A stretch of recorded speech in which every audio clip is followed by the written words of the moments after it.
Hi, I'm Steve Thomas. This is not the Cacophony podcast. Welcome to Not the World Cup of largely classical music. It's semi-final time. Only 3 games to go in the whole thing. Semi-final 2 is France and Germany. 2 of the big footballing nations. 2 of the huge classical music nations. When I first thought of this crazy Not the World Cup idea, I got a list of the countries in the football and jotted down the names of the composers I knew from each, just to see how hard it would be to do the whole thing. I got the answer to that very badly wrong, by the way. Next to France and Germany, I just wrote, OK. There's such a wealth of talent to pick from that it didn't need any thought. But now it's the semi-final, and I have to pick 2 pieces that do the great musical histories of France and Germany justice, because only one can go through.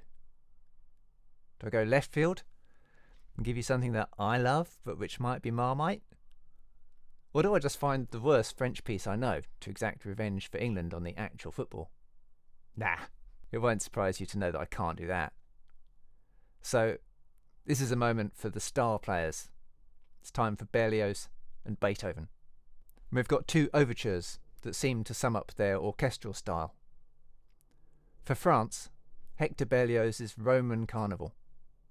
In one of the most brilliant bits of recycling, this is definitely upcycling, Berlioz revisits the best tunes for an opera that had crashed and burned, and gives them new life in this 8-minute showstopper.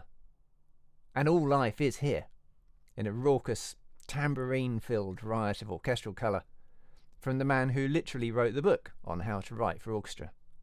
I love it. And if you want to know more, I've made a podcast on it, and there's a link to that in the notes. With Ludwig and Beethoven, it sometimes seems as if the music is a vehicle for him to lay out the highest of human ideals.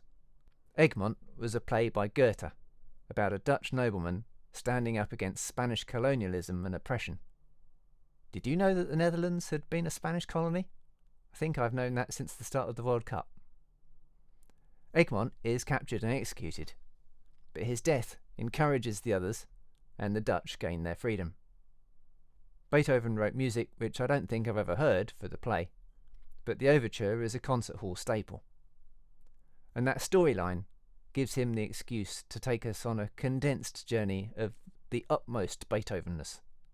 Musically, he gives us all the drama and ratchets up tension that he can then release, but from the emotional viewpoint, this is all about going from darkness to light, struggle to triumph, oppression to freedom, despair to joy. So the choice for you is freedom fighters or tambourines.